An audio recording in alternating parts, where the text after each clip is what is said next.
հիմա ինչ է ստացվում։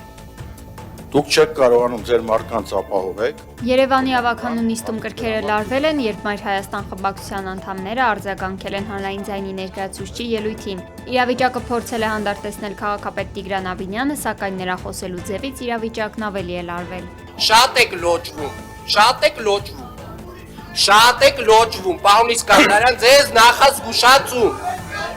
ձեզ նախազգուշացում, պարոն Իսկանդարյան, ձեզ նախազգուշացում, պարոն Հակոբյան, ու ձեզ նախազգուշացում, ու շարունակեք ոգևորվել, ժողովուրդ ջան, նախազգուշացումները կանցնեն այլ մակարդակներ, երբ որ ես ասում եմ շատ եք լոճվում, ուրեմն ճիշտ եմ ասում, որովհետև շատ եք լոճվել, հարգելի գործընկերներ, ու այդ ձեր լայնքը հեսա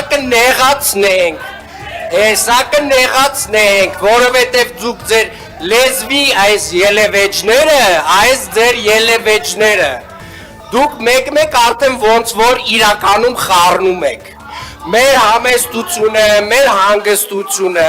մեր զսպվածությունը իրականում խառնում եք շատ այլ բաների հետ, դրա համար եվս մեկ անգամ զգուշացնում եմ ձեզ, բոլորիդ, այս ռեպլիկներ անողների, ապերավատ լնողներին, են ովքեր որ մտածում են, որ իրականում իրանց քուչում է լավ լռություն ասեցի, այսքան ժամանակ ինքնադրսևորվել եք, հիմա լռեք և ուշադիր լսեք, Ժորժ ջան, ձեր չափերը ճանաչեք և սա ձեզ վերջին նախազգուշացումն է, սենց հանգիստ, սենց երկար տարել ենք, ինչքան չենք խոսացե, այդքան ավելի եք, ոնց որ տենց ինքներդ ձեզ ոգևորել եք, նստեք, պարոն Քոչարյան, նստեք, ասում եմ, նստեք և լսեք, ուրեմն սա ձեզ վերջին նախազգուշացումն է, սուս մնա, լավ, լրի նստի տեղդ, պարոն Գալստյան, ասեցի լրիր և նստի տեղդ, պարոն, չէ, Ժորժ ջան, դուք մի խառնվեք, նստեք, չէ, մի արձագանքեք,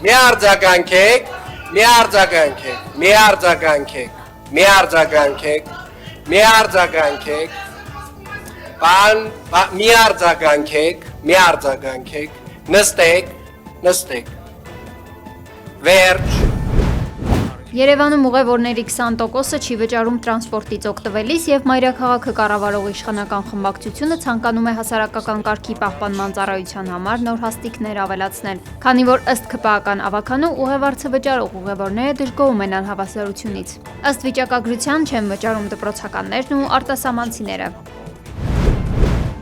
Երևանի քաղաքապետ Տիգրան Ավինյանի հայտարարությանը, թե 2026 թվականին թանկացում չի նախատեսվում, ընդդիմադիր խմբակցության անդամ Արշակ Սարգսյանը պատասխանել է. Քաղաքապետարանը 2026 թվականի բյուջեով 1.2 միլիարդ դրամի աճ է կանխատեսել, արդյոք դա թանկացում չի համարվում։ Հաստատված ծրագրերը այդպես էլ ավարտին չեն հասցվել և արդյունք չկա։ Ոչ խոստացված վերամշակման գործարանը կա և ոչ էլ անտուն կենդանիների կացարանները։ Ասեք կանենքի ակցիաները, պարոն Ավինյան, վերջացել, պիտի նորից 26 թվականի քարոզարշավին գանք, որ ակցիաները սկսենք, ասեք կանենքի, հա։ Սարգսյանն անդրադարձել է նաև Փաշինյանի հայտարարությանը, թե թոշակառուն ավելացված թոշակով ինչ պետք է անի, պատգամավորնի պատասխան արձագանքել է։ Ինչ անելու թոշակառուն, այդ գումարը ինչ անեն, ինչի վրա ծախսել։ Հիմա լսեք, սա քաղաքացիական պայմանագրի ղեկավարը, բարձրագույն ղեկավարն է ասում, թոշակառուները ինչ պետք է անեն 10.400 դրամը։ Դուք ինչ պետք է անեք այդ պարգևավճարները, որ ստանում եք, այսինքն դուք կարող եք միլիոնավոր, միլիարդավոր պարգևավճարներ ստանալ, այդ խեղճ թոշակառուները չեն կարող 10.400 դրամ ստանալ, մի հատ էլ լռեք, հանգիստ նստեք ու լսեք։ Ես չեմ խանգարել ձեր, լսեք դուք, չխանգարեք։ Ես գիտեմ, որ ձեր մոտ էմոցիաները առաջանում, երբ որ ձեր ղեկավարի անունն եմ տալի, բայց տալու եմ, հանգիստ ժպիտով լսեք, այդ սրտիկները հիշեք ու ժպտացեք։ Հիմա լսեք, սա անհարգալից վերաբերմունք հա թոշակառուների նկատմամբ։ Դուք պարտավոր եք ոչ թե 10,400 դրամով բարձրացնել, այլ բազմապատիկ անգամ բարձրացնել թոշակառուների եւ դուք չեք կարող հետեւել, թե թոշակառուն իր գումարը ինչի վրա է ծախսելու։ Այդ արձագանքը մեդիա հարթակում քաղաքացիները թոշակառուները տվել են ձեզ, իհարկե այդ բառերը ես չեմ փորձի օգտագործեմ։ Այստեղ շատ քաղաքացիներ են մեկնաբանել դա։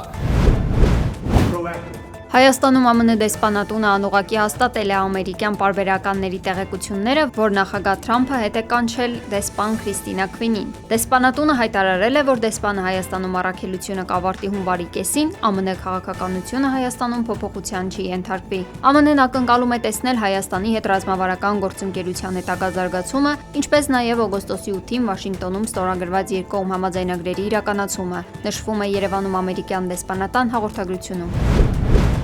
Քաղաքացիներին գումար բաժանելու մասին լուրերը կեղծ են, հայտարարություն է տարածել կառավարության պաշտոնական էջը։ Հաղորդագրությունում մասնավորապես նշվում է, որ TikTok եւ մնացած այլ սոցիալական հարթակներում նորաստեղծ էջերում տարածվում է այս տեղեկությունը, ինչը բացարձակ չի համապատասխանում իրականությանը։ Կառավարությունը հորդորել է քաղաքացիներին չտրամադրել անձնական տվյալներ եւ չբացել կասկածելի հղումներ, պահպանելով զգոնություն։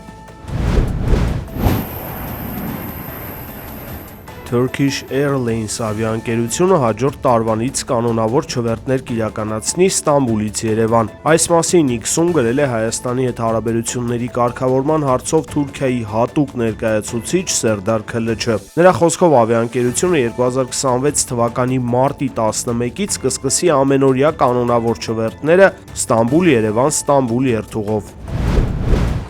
Իսրայելի վարչապետ Բենյամին Նեթանյահուն Երուսաղեմում հանդիպել է Հունաստանի վարչապետ Կիրիակոս Միցոտակիսի եւ Կիպրոսի նախագահ Նիկոս Խրիստոդուլիդիսի հետ։ Ելույթի ընթացքում Նեթանյահուն հայտարարել է. «Մեջբերում դիմում եմ նրանց, ովքեր երազում են մեր հողերի վրա իրենց կայսրությունների եւ տիրապետության վերականգնման մասին։ Դա տեղի չի ունենալու»։ Այս կերպ Նեթանյահուն անուղղակի կերպով դիմել է Թուրքիայի նախագահ Ռեջեփ Էրդողանին, հայտնում են միջազգային լրատվամիջոցները։ Քրդերը հրթիռակոծել են Հալեպի Ալ-Ռազի հիվանդանոցը, նախնական տեղեկություններով կա 3 զոհ, 9 վիրավոր։ Տեղի բնակիչները նկարահանել են, թե ինչպես է Թուրքիայից ծանր տեխնիկա տեղափոխվում Հալեպի շրջան։ Մինչ այս Հալեպի հայ համայնքի ներկայացուցիչներին Սիրիայի ժամանակավոր իշխանությունների ուժերի եւ քրդերի միջև բախումների սկսվելուց հետո կոչ էր արվել մնալ տներում։ Ռուս-ուկրաինական խաղաղության ծրագրի փաստաթղթերի հիմնական փաթեթը պատրաստ է, հայտարարել է Ուկրաինայի նախագահ Վլադիմիր Զելենսկին, խոստանալով ավելի ուշ անդրադառնալ Մայամիում ավարտված երկու երկրների հակամարտության կարգավորման բանակցություններին։ Զելենսկին հավելել է, որ անվտանգության երաշխիքների շուրջ զարգացումները բավականին խոստումնալից են թվում։ Ամենը, ինչ կարելի էր անել խաղաղության ծրագրի առաջին նախագծերի համար, արդեն իսկ կա։ Ծրագրի 20 կետ կա։ Գուցե ամեն ինչ կատարյալ չէ, բայց ծրագիրը կա, մասնավորապես ասել է Ուկրաինայի նախագահը։ Տեխասում Մեքսիկայի ռազմածովային ուժերի ինքնաթիռ է կործանվել։ Կործանման հետևանքով զոհվել է 5 մարդ, այդ թվում 2 տարեկան երեխա։ Ինքնաթիռը տեղափոխում էր այրվածքներով հիվանդների, որոնցից ոչ ոք չի փրկվել։ Փրկվել են միայն ինքնաթիռի անձնակազմից 2-ը, մեկը համարվում է անհետ կորած։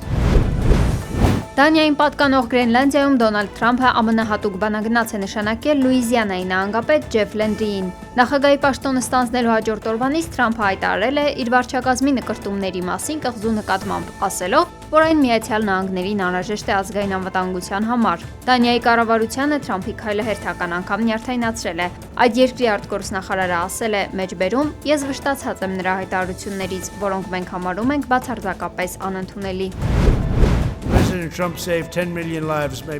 Միացյալ Նահանգների ղեկավար Դոնալդ Թրամփը Ֆրանսիայի նախագահին խնդրել է թանկացնել դեղերի արժեքը։ Թրամփը Մակրոնից սպառնացել է Ֆրանսիայից ներմուծվող ապրանքների վրա սահմանել 25% հարկ, եթե նա հրաժարվի անել։ Ես ասացի Էմանուել, դու պետք է բարձրացնես դեղերի գները։ Նա ասաց. ոչ, մենք դա չենք անի։ Ես ասացի, որ պետք է։ Նա ասաց. ոչ, ես չեմ ուզում դա անել։ Եթե դուք դա չանեք, ես պատրաստվում եմ 25% մաքսատուրք սահմանել այն ամենի համար, ինչ Ֆրանսիան վաճառում է Ամերիկայի Միացյալ Նահանգներին եւ դա մոտ 20 անգամ ավելին է, քան ես խնդրում եմ։ Նա ասաց, ես համաձայն եմ։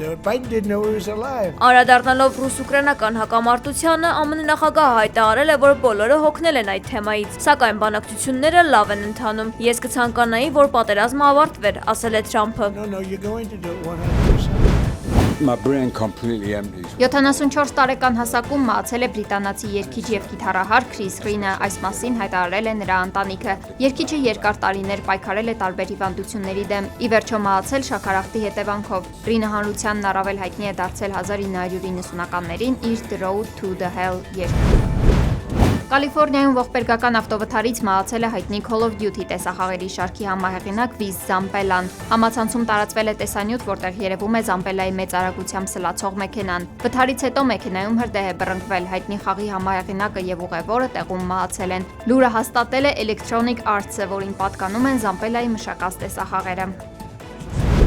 Վենեսուելական նավթատարների առգրավման ֆոնին երկրի նախագահ Նիկոլաս Մադուրոն կոչ է արել ԱՄՆ նախագահ Դոնալդ Թրամփին կենտրոնանալ ամերիկյան ներքին խնդիրների վրա եւ զբաղվել սեփական գործերով։ Սրան զուգահեռ Միացյալ Նահանգների զինված ուժերը կրկին հարվածել են Խաղաղ օվկիանոսի արևելյան հատվածում թմրանյութ տեղափոխող նավի։ Հարվածի հետևանքով զոհվել է 1 մարդ։